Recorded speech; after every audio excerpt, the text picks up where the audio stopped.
आज मेरी शादी की पहली रात थी। मैं बहुत खुश था क्योंकि मेरी शादी एक बहुत ही सुंदर लड़की से करवाई जा रही थी। यह शादी भी मेरे लिए एक अचानक से होने वाले सरप्राइज से कम नहीं था। मुझे नहीं पता था कि मैं कुछ दिनों बाद ही अपने कमरे के सामने खड़ा होऊंगा और मेरी सुहागरात होगी। फिर भी मैं बहुत खुश था। जब अंदर जाने लगा तो जाने से पहले अंदर से अजीब और गरीब किस्म की आवाज़ आने लगी, जैसे मेरी पत्नी किसी तकलीफ़ में है, जिससे उसको बहुत दर्द हो रहा है। मैं परेशान हो गया। मैंने कहा कि क्या दिक्कत है। इससे पहले मैं आगे बढ़ता यही सोच रहा था कि अपनी पत्नी की मदद करूंगा। वह मेरी पत्नी थी, उसके सारे दुख सारी परेशानियां मेरी थी। लेकिन उससे पहले कि मैं आगे बढ़ता एक औरत बाहर आई और उसने कहा, आकाश बेटा, जल्दी जल्दी गर्म पानी का इंतज़ाम करो और किसी लेडी डॉक्टर को बुला लो। मैं ये सुनकर और देखकर हैरान रह गया कि यह तो मेरी मौसी थी जो पहले से ही अंदर थी और अब कह रही थी कि किसी लेडी डॉक्टर को बुला लो और गर्म पानी का इंतज़ाम करो। मैंने कहा कि पर हुआ क्या? तो वह मुझे कहने लगी कि अभी बताने का समय नहीं है, जल्दी करो, नहीं तो तुम्हारी पत्नी की जान को खतरा हो सकता है। मैंने एक नज़र देखा तो हैरत रह गया। मेरी पत्नी तो बिस्तर पर पड़ी थी और उसे बहुत ज़्यादा दर्द हो रहा था। एक पल को मुझे समझ आने लगा कि क्या हो रहा है, पर ऐसा कैसे हो सकता था? अगर ऐसा ही था तो फिर मेरी माँ ने मेरी शादी ही क्यों करवाई थी? मैंने सोच लिया कि मुझे क्या करना है, लेकिन मेरी माँ मेरे सामने आकर हाथ जोड़कर खड़ी हो गई और फिर उसने हाथ जोड़कर ऐसी बात कही कि मेरे पैरों के नीचे से धरती निकल गई। और मैंने उसके बाद अपनी पत्नी का, मेरा नाम आकाश है, हम लोग गांव में रहते थे और मैं शहर में काम करता था, लेकिन मैं कभी कभी मजाक मजाक में अपनी माँ को कहता कि अब मेरी शादी करवा दो, मेरा शादी करने का बहुत दिल कर रहा है। मेरी माँ कहती थी कि यह क्या बात हुई कि शादी करने का दिल कर रहा है? बेशर्म, तुझे शर्म नहीं आती है? मैं बड़ा भाई था, मुझसे एक छोटी बहन थी, उसकी शादी हो चुकी थी और एक मुझसे छोटा भाई था, लेकिन अभी उसकी शादी की उम्र नहीं थी, इसलिए मैं चाहता था कि मेरी बारी है। और बातों बातों में अपनी माँ को इशारा करता था क्योंकि हमारे परिवार में कभी भी किसी ने भी परिवार से बाहर शादी नहीं की थी और मुझे किसी ने अपनी बेटी ऐसी बिना वजह नहीं देनी थी। यह काम तो मेरे माता पिता का ही था। मेरे बाबूजी इस दुनिया में नहीं थे, इसलिए सभी जिम्मेदारियां मुझ पर पड़ी थी। मैंने कहा कि मेरी शादी करवा दो तो एक दिन मेरी माँ ने मुझे कह दिया कि अभी तेरी शादी नहीं करा सकते, अभी हमारे ऊपर कर्ज है, वो उतर जाए तो फिर तेरी शादी के बारे में सोचेंगे। मुझे बुरा तो बहुत लगा। इसका मतलब यही था कि मुझे यही कह देते कि अभी तो पैसे कमाने की मशीन बने रहो, अभी हम तेरी शादी नहीं करवाना चाहते, अभी तो हम बैठकर तेरी कमाई खाएंगे। इन्होंने तो मुझे पता नहीं क्या समझ लिया था, लेकिन फिर मैं ना करता तो कौन करता। उधर छोटी बहन के ससुराल वालों की भी रोज़ नई फरमाइश होती थी, वह भी पूरी करनी होती थी। भाई की पढ़ाई भी चल रही थी। मेरा भाई भी बहुत मासूम था। मुझे पता था कि अगर मैंने यह सब छोड़ दिया तो वह तो कुछ नहीं कर पाएगा, उसकी तो उम्र ही कम थी, तो फिर किस तरह से सारी चीज़ें चलेंगी। बाबूजी भी तो इस दुनिया में नहीं थे, इसलिए अपने मुंह पर चुप्पी का ताला लगा लिया। लेकिन यह ज़रूर सोचा कि 2-4 साल तक घर नहीं आऊँगा। इन लोगों को ज़रा मेरी कमी महसूस हो, इनको पता चले कि मैं घर पर नहीं रहता तो कैसा लगता है। इतना तो मुझे इनको एहसास करवाना ही चाहिए था। इसलिए मैं तकरीबन 1 साल तक वापस घर नहीं आया।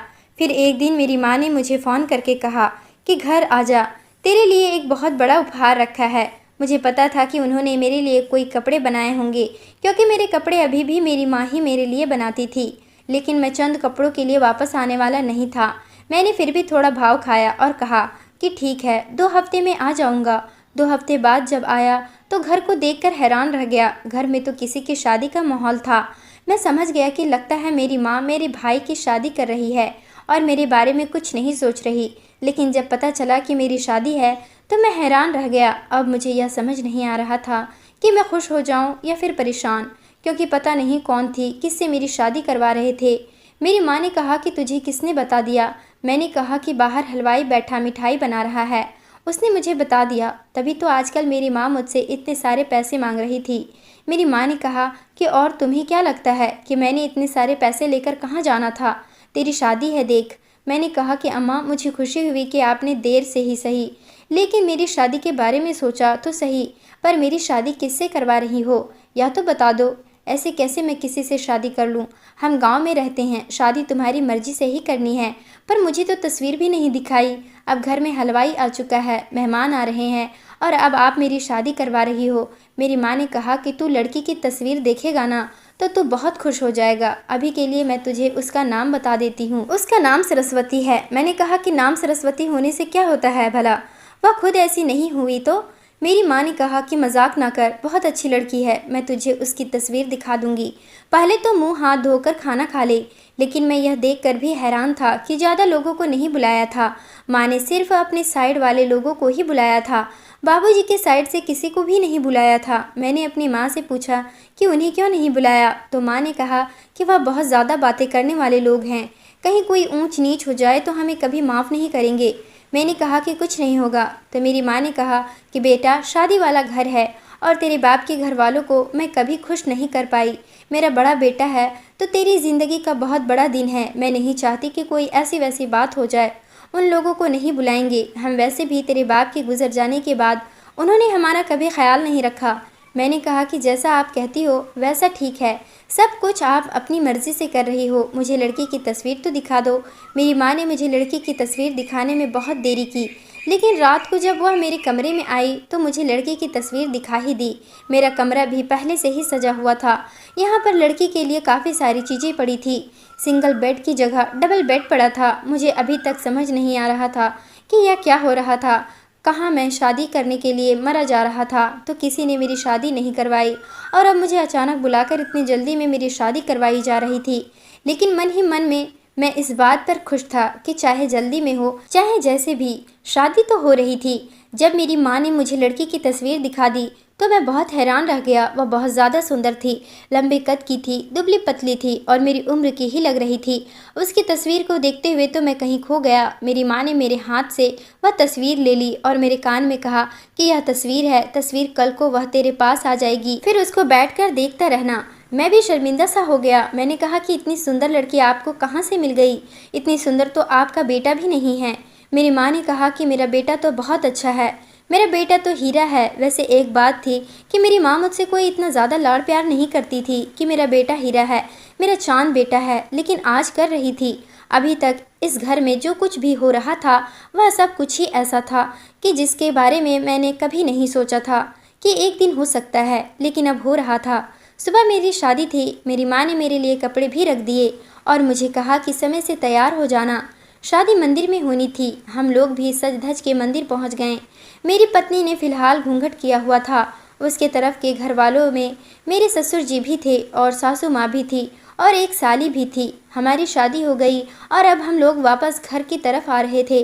मेरी पत्नी को मेरे कमरे में भेज दिया गया था और कुछ छोटी मोटी रस्में होने लगी। उसके बाद मेरी माँ ने कहा कि बेटा, यह सभी जो लोग हैं, खाने पीने वाले, कुर्सियाँ वाले, जरा इनको विदा कर दें। मैं ऐसे कामों में उलझा कि मुझे पता ही नहीं चला कि कब 3-4 घंटे गुजर गए और रात हो गई। मेहमानों में से भी कुछ मेहमान वापस चले गए, सिर्फ मेरी मौसी ही रह गई थी और अब घर में काफ़ी सुकून था। मेरी माँ ने मुझे कहा कि बेटा, तू अपने कमरे में चला जाना, सरस्वती तेरे इंतज़ार कर रही होगी, लेकिन मुझे तुझसे एक बड़ी ज़रूरी बात करनी है। पहले मेरे कमरे में आकर मेरी बात सुन लेना। मैंने कह दिया था कि ठीक है, पर मैं अपनी माँ के पास जाना भूल गया और सीधा अपने कमरे की तरफ ही चल पड़ा। अभी अपने कमरे से थोड़ा दूर था कि ऐसी आवाज़ सुनी कि हैरान रह गया। ऐसा लगता था कि मेरी पत्नी बहुत तकलीफ़ में है। वह बुरी तरह से चिल्ला रही थी। मैं डर गया। मैंने कहा क्या हो गया उसके साथ, क्योंकि अब उसकी तकलीफ़ मेरी तकलीफ़ थी। लेकिन जैसे ही अंदर जाने लगा तो मौसी बाहर निकली और कहने लगी कि जाकर किसी लेडी डॉक्टर को बुला ला। मेरी माँ भी अंदर ही थी। मैंने कहा हो क्या रहा है, तो उन्होंने मुझे अंदर आने से मना कर दिया और कहा कि पहले तू जाके डॉक्टर को बुला ला और यह शेरवानी बदल कर जाना। मैं भी हैरान रह गया और एक पल को कहीं खो गया। तो मेरी मौसी ने कहा कि खड़ा क्यों है, जा जल्दी जा। मैं भी फ़ौरन शेरवानी बदल के भागा और डॉक्टर को बुला कर ले आया। डॉक्टर भी मुझे देखकर हैरान हुई, लेकिन इतनी ज़्यादा भी नहीं। उसने कहा कि मुझे नहीं पता था कि सब कुछ इतनी जल्दी हो जाएगा। मैंने कहा कि आपको भी पता है कि क्या हो रहा है तो मुझे बता दें। उसने कहा कि बाद में बता दूंगी। अब लेडी डॉक्टर भी कमरे में चली गई और अंदर से आवाज़ आने लगी। मेरी माँ भी मुझे अंदर नहीं जाने दे रही थी। मेरी मौसी भी, डॉक्टर भी जैसे अंदर जाकर खो गई थी। कभी अंदर पानी जाता था, कभी अंदर तौलिया, कभी कपड़े, कभी कुछ तो कभी कुछ, लेकिन मुझे कोई अंदर जाने नहीं दे रहा था। मैं बड़ा परेशान हो रहा था और हैरान भी कि अंदर हो क्या रहा था। आज तो हमारी सुहागरात थी, किसके साथ इस तरह हुआ होगा। कि उसकी सुहागरात है और पत्नी की तबीयत खराब हो गई। और फिर तबीयत खराब होती है तो ज़्यादा से ज़्यादा लड़कियों के सर में दर्द हो जाता है, क्योंकि वह पूरा दिन शादी में एक ही जगह पर बैठी रहती हैं, थक जाती हैं या किसी की टांगों में दर्द हो जाता है। यहाँ पर तो मेरी पत्नी दर्द से चिल्ला रही थी। यह जो कुछ भी हो रहा था वह मुझे भी समझ आ रहा था, लेकिन मैं किसी और के मुँह से यह सब सुनना चाहता था कि यह सब कुछ सच में हो रहा था। थोड़ी देर के बाद किसी छोटे से बच्चे के रोने की आवाज़ आ रही थी, तो मेरे कदमों के नीचे से तो धरती निकल ही गई थी। मैं अपने भाई के कमरे में चला गया जो सो रहा था, और अब मेरे चेहरे पर गुस्से के अलावा और कुछ भी नहीं था। थोड़ी देर के बाद मेरी माँ मेरे पास थी और मुझे अपने कमरे में ले गई। मैंने कहा कि यह सब क्या है, तो मेरी माँ ने मेरे सामने हाथ जोड़े और कहने लगी कि तेरी पत्नी के यहाँ बच्चा पैदा हुआ है। मैंने कहा कि बच्चा? किसका बच्चा? आपने मेरी शादी ऐसी लड़की से करवाई जो माँ बनने वाली थी, और मेरी सुहागरात पर उसने बच्चा पैदा कर दिया। आपको ज़रा सा भी ख्याल है माँ के आप यह क्या बोल रही हैं, और मेरे साथ ऐसा कैसे कर सकती हैं? मैंने क्या बिगाड़ा था आप लोगों का? मैं तो वहाँ पर मज़दूर बनकर आप लोगों के लिए मेहनत करता था। मेरी तो आंखों में आंसू आ गए। ये तो वही बात हुई कि मुझे एक सुंदर सपना दिखाकर और फिर यह बताया गया कि ऐसा तो कोई सपना ही नहीं है। मुझे जिस लड़की की तस्वीर दिखाई थी वह शक्ल से ही बहुत सुंदर और सुशील लग रही थी। यह थी मेरी सुशील पत्नी, जो शादी की रात ही बच्चा जनने बैठ गई थी। किसका बच्चा था और कौन था इसका बाप? और मेरी माँ, उसे तो इस औरत को सबसे पहले घर से निकालना चाहिए था, बल्कि मेरी शादी उससे नहीं करवानी चाहिए थी, और वह तो उसकी मदद कर रही थी। बच्चा इस दुनिया में आ गया था, पता चला कि एक बेटी थी, लेकिन मुझे इस बात से क्या फ़र्क पड़ता था। मैं अपनी मन्नतों को मान कर ही बैठा था। मेरी पत्नी मुझसे बार बार बात करने के लिए आती थी, उधर भी जाती थी, इधर भी आ रही थी। मौसी भी साथ मिली हुई थी, इसलिए ज़्यादा रिश्तेदारों को बुलाया नहीं गया था। मतलब इन लोगों ने मेरे खिलाफ योजना बनाया था। मैं तो इस घर का बेटा था, फिर मेरे साथ यह सब कुछ क्यों किया? मैंने किसी का क्या बिगाड़ा था? मुझे अपनी मन्नतों को मानकर ही बैठा था।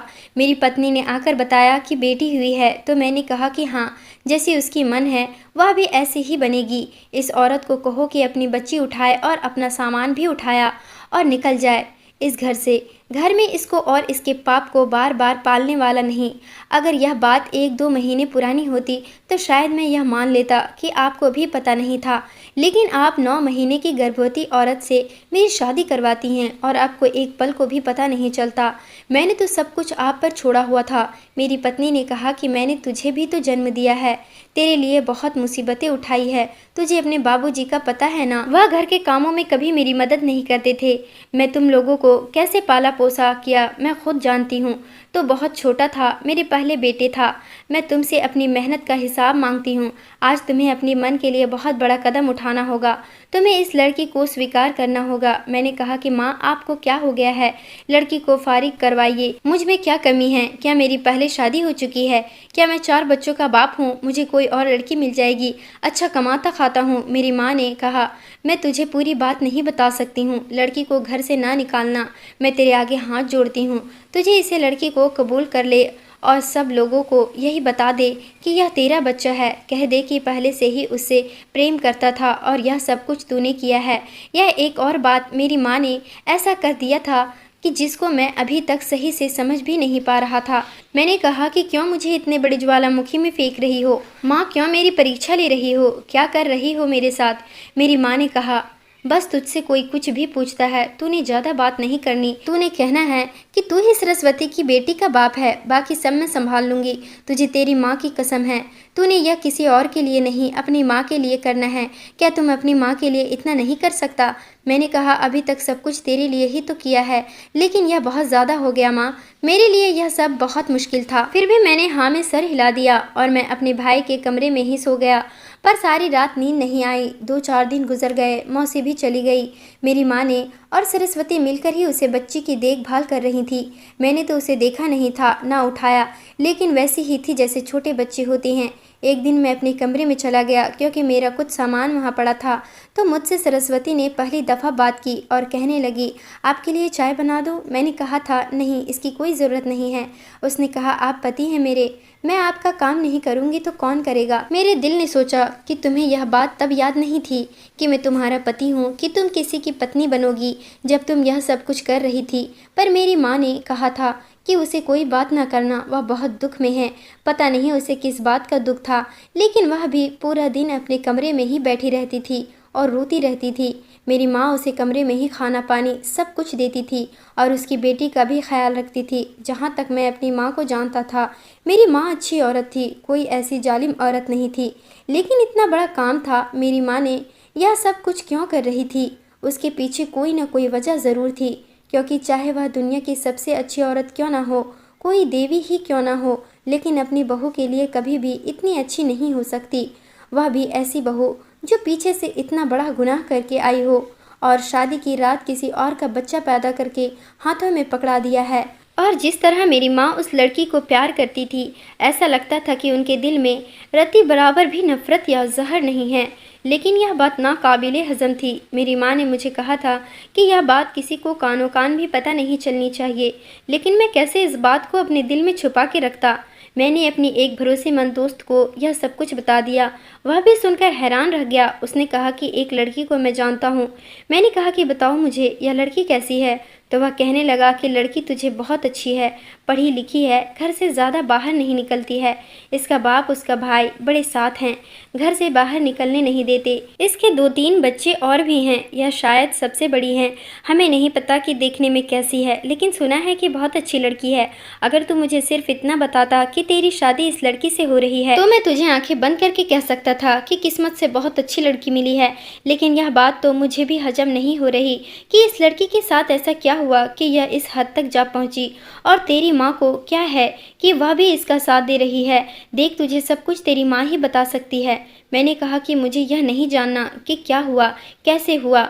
मुझे तो यह जानना है कि इसके साथ यह सब कुछ किया किसने किया है, क्योंकि जिसने यह सब कुछ किया है मेरी माँ उसका साथ दे रही है। इस लड़की के साथ यह समझ क्या करेगा, तू तो अच्छी तरह जानता है। जो लड़की शादी की रात ही बच्चा जरने बैठ जाए, फिर वह अच्छी लड़की तो नहीं होती, यह तो सबको ही पता है। इसके साथ तो बहुत बुरा होगा। इसको बचाने वाली मेरी माँ है, और मेरी माँ सिर्फ उसको ही नहीं बचा रही है, उसकी संतान को भी बचा रही है और उसकी संतान के बाप को भी। क्योंकि जब मैं पूछता था कि मुझे बता दो कि आखिर ऐसा क्यों हो रहा है, तो वह चुप हो जाती थी। क्यों मेरे सर पर किसी और का पाप डाल रही है? मेरा क्या कसूर है? मेरे दोस्त को भी बहुत अजीब लग रहा था। उसने कहा कि मैं तेरी माँ को जानता हूँ, पता नहीं उनको क्या हो गया है। आंटी जी ऐसी लगती तो नहीं थी। उनको तो उस लड़की को पहले ही दिन घर से निकाल देना चाहिए थी। तेरी शादी इससे नहीं करवानी चाहिए थी।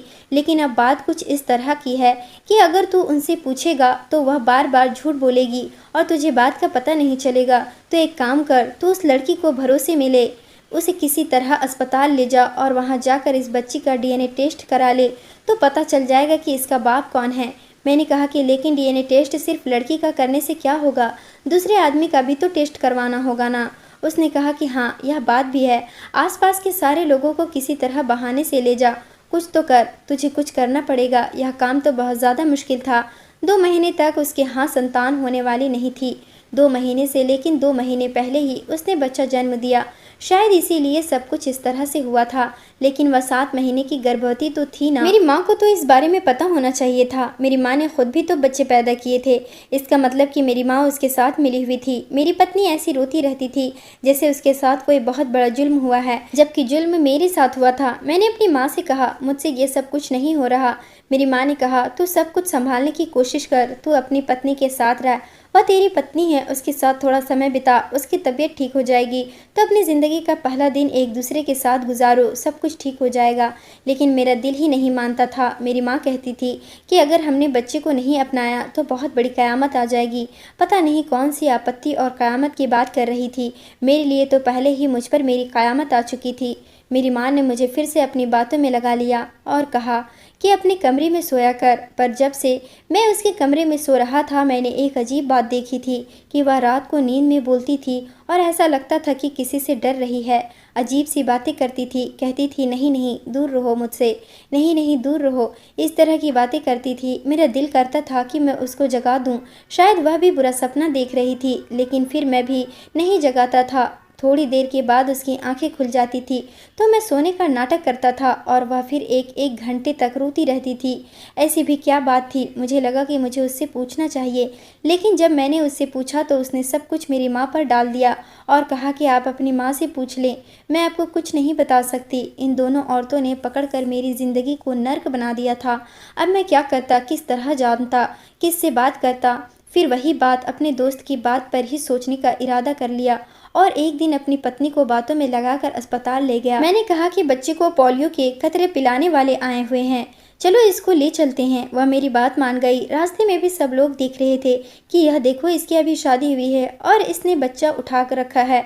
सब लोग यह समझते थे कि मैंने शादी से पहले ही किसी औरत के साथ यह सब कुछ किया था और फिर उससे शादी कर ली थी। कुछ लोग कह देते कि चलो कोई बात नहीं, अपनी गलती को स्वीकार तो किया है, और मैं बीच में मुफ्त में फंस गया था। मैंने तो कोई गलती की ही नहीं थी, तो फिर स्वीकार करने की बात कहाँ से आ गई? खैर, मैंने बच्ची के बारे में डॉक्टर को बताया और कहा कि आप उससे सैंपल ले ले। उसने ऐसा ही किया और फिर किसी तरह अपने दोस्त की बात पर अमल करते हुए इधर उधर से सबके सैंपल जमा किया, अपना सैंपल भी दिया और अब मुझे रिपोर्ट का इंतज़ार था। मैंने अपनी पत्नी की भी पूरी खोज करवाई ताकि पता चल सके कि यह बच्चा किस वक्त हुआ था और वह कहाँ थी। यह सारी बातें वह मुझे कुछ भी तो बता सकती थी, लेकिन उसने अपनी जुबान कीलों का ताला लगा रखा था। वह कुछ नहीं बोल रही थी। डॉक्टर ने कहा था कि 2 दिन लगेंगे, पर फिर पता चल जाएगा। इस सारे मामले के बीच में मैं अपने भाई को समय देना तो भूल ही गया था। वह मेरा छोटा भाई था। मैंने सोचा कि शायद उसे कुछ पता होगा, लेकिन जब उससे पूछा तो उसने भी यही कहा कि मुझे कुछ नहीं पता है। मैंने कहा कि जब मैं यहाँ पर नहीं था तो माँ कहाँ जाती थी? उसने कहा कि हाँ, रोज़ ही कहीं चली जाती थी, शायद भाभी के घर जाती थी, लेकिन मुझे बताती नहीं थी। मैं पूछता था कि क्यों, तो कहती थी कि नहीं, मैं जहाँ भी जाऊँ तूने मेरे साथ नहीं आना। मैं भी उसी समय यही सोचता था कि आखिर माँ जाती कहाँ थी, लेकिन उसने मुझे कभी बताया नहीं और फिर एक दिन कह दिया कि तेरे भाई के लिए लड़की पसंद कर ली है। मेरा मासूम भाई बेचारा मुझे किस तरह से यह बातें बता रहा था। पता चल रहा था कि उसे भी कुछ नहीं पता। मैं तो उसे इस घर का मर्द बनाकर गया था, लेकिन उसकी मर्द बनने वाली उम्र ही कहाँ थी। अभी तो वह 10वीं कक्षा में था। जितनी मासूमियत सब कुछ बता रहा था, मुझे अपनी माँ पर ही गुस्सा आ रहा था, क्योंकि उसी ने कोई खिचड़ी पकाई थी और मेरे भाई को भी बीच में से निकाल दिया था। उसको तो कुछ पता ही नहीं था। डॉक्टर ने 2 दिन बाद मुझे बुला लिया। रिपोर्ट मेरे हाथ में थी, लेकिन इससे पहले ही मैं जज्बाती हो गया, क्योंकि जब घर आया तो मेरी माँ एक दूर पार के रिश्तेदार से झूठ बोल रही थी। कह रही थी कि हाँ, यह तो मेरे बड़े बेटे की बीवी है और यह उसकी बेटी है। उनके सम्मुख मैंने कुछ नहीं कहा, लेकिन उनके बाद मैंने चिल्ला चिल्ला कर कहना शुरू कर दिया कि ना तो यह मेरी पत्नी है और ना ही यह मेरी बेटी। मैं दोनों को ही स्वीकार नहीं करता और आज दूध का दूध और पानी का पानी हो जाएगा। मेरे हाथ में रिपोर्ट थी। मैंने अपनी माँ को सरस्वती की तरफ ऐसे देखा कि जैसे उनका प्लान नाकाम हो गया। वह दोनों परेशान हो गई। इससे पहले कि मैं रिपोर्ट खोल कर देखता, मुझे माँ ने मेरे हाथ से वह रिपोर्ट ले ली और उसे जलते हुए चूल्हे में फेंक दिया। मैं हैरान रह गया। मेरी माँ ने कहा कि मैं तुझे सब सच बता देती हूँ, इस तरह घर में ही तो सब पर शक ना कर, यह बड़ी बुरी बात है। मैंने कहा अच्छा, मेरी ज़िंदगी बर्बाद हो रही है और आप चाहते हो कि मैं किसी से कोई बात ही ना करूँ, पता लगाने की कोशिश भी नहीं करूँ। तब मेरी माँ ने मुझे ऐसी बात बताई कि मैं हैरान रह गया। वह मुझे अपने कमरे में ले गई और उसने मुझे पूरी कहानी सुनाई।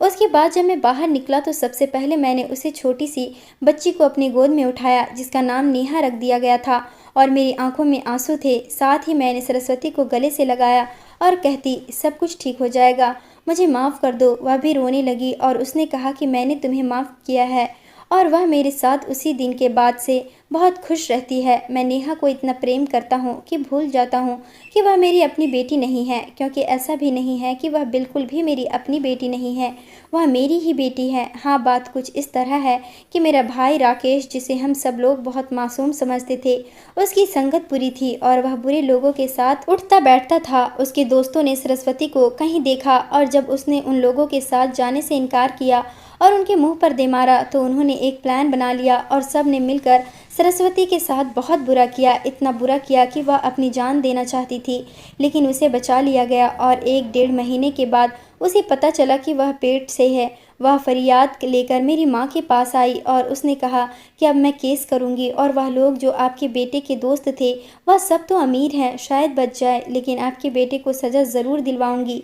मेरी माँ ने जब यह सब सुना तो राकेश को बहुत मारा और उससे पूछा था। उसने भी कबूल किया कि ऐसी ही बात है, लेकिन राकेश की तो भी पढ़ाई चल रही थी और सरस्वती उसके साथ शादी नहीं करना चाहती थी। उसके अंदर तो बिल्कुल भी अकल नहीं थी, हाँ बुरा काम करने की समझ थी उसको, लेकिन वह एक लड़की को सहारा नहीं दे सकता था। इसलिए मेरी माँ ने सारी जिम्मेदारी लेते हुए यह कहा कि मैं तुझे घर परिवार दिलाऊंगी, तेरी शादी करवाऊंगी, तुझे इज्जत मिलेगी, तेरा बच्चा नाजायज नहीं कहलाएगा। शादी की रात को मेरी माँ ने मुझे कहा था कि अपनी बीवी के कमरे में जाने से पहले मेरे कमरे में आ जाना। शायद वह मुझे उसी दिन यह सब कुछ बताना चाहती थी, लेकिन सरस्वती की तबीयत अचानक ही खराब हो गई थी और सब कुछ उसी तरह से नहीं होगा जिस तरह सोचा गया था, क्योंकि रिपोर्ट मेरा भाई ही उसे बच्चे का बाप था। एक औरत को पता होता है कि उसके बच्चे का बाप कौन है, सरस्वती को भी पता था, इसलिए वह यहाँ आई थी। उसी दिन के बाद से मैंने एक सख्त निर्णय लिया। मैंने अपने भाई को दूसरे शहर भेज दिया जहाँ पर वह हम सब से दूर रहकर सिर्फ पढ़ाई करे और उसे अपने लिए वहाँ पर पैसे भी कमाने पड़े। उसे जरा जिंदगी का पता चलता तो शायद उसकी अक्ल ठिकाने आ जाती, लेकिन उसके बाद हमने इस घर में कभी भी इन सारी बातों का जिक्र नहीं किया। आज नेहा 2 साल की हो गई है, सरस्वती फिर से माँ बनने वाली है। मुझे लगता है कि इत्तेफाक फिर से एक प्यारी सी बेटी पैदा होने वाली है और फिर नेहा को भी एक प्यारी सी बहन मिल जाएगी। राकेश के साथ क्या करना है अभी मैंने सोचा नहीं है, पर मैं उसे इस घर में कभी भी आने नहीं दूंगा, क्योंकि मैं नहीं चाहता कि वह इस घर में मेरी बीवी के साथ रहे। अभी तो उसे बोर्डिंग स्कूल में भेजा है, उसके बाद उसे कहीं और भेज दूंगा, लेकिन वह कभी भी मेरी आंखों के सामने, मेरी पत्नी के सामने नहीं रहेगा। आप लोग बताएं कि अगर मैं अपने भाई की भी ऐसा फैसला कर रहा हूँ तो यह ठीक है या नहीं। पर एक बात बड़ी अजीब है कि मैंने सरस्वती के बारे में जब सुना तो अचानक से मेरे दिल में उसके लिए प्रेम बैठ गया और अब मुझे पता चला कि वह बेचारी खुद कितने दुख में थी, तभी तो वह रातों को उठ उठ कर रोती थी। इसमें उसका क्या कसूर था? वह तो बहुत अच्छी लड़की थी, उसने तो कभी किसी के साथ कुछ बुरा नहीं किया, तो फिर उसके साथ बुरा होता हुआ मैं कैसे देख सकता था? और वैसे अब तो वह मेरी पत्नी बन चुकी थी, तो मैंने उसे पूरे सच्चे मन से कबूल कर लिया और मेरी ज़िंदगी बहुत अच्छी जा रही है। मेरी माँ कोई उल्टा फैसला भी कर सकती थी, यह भी कह सकती थी कि यह बच्चा मेरे बेटे का नहीं है, निकल जाए यहाँ से, पर मेरी माँ ने भी इंसाफ किया और इस दिन से मेरी माँ के लिए मेरे दिल में इज्जत बहुत ज़्यादा बढ़ गई है। दोस्तों, वीडियो कैसा लगा कमेंट करके ज़रूर बताएं। वीडियो को लाइक और चैनल को सब्सक्राइब ज़रूर करें।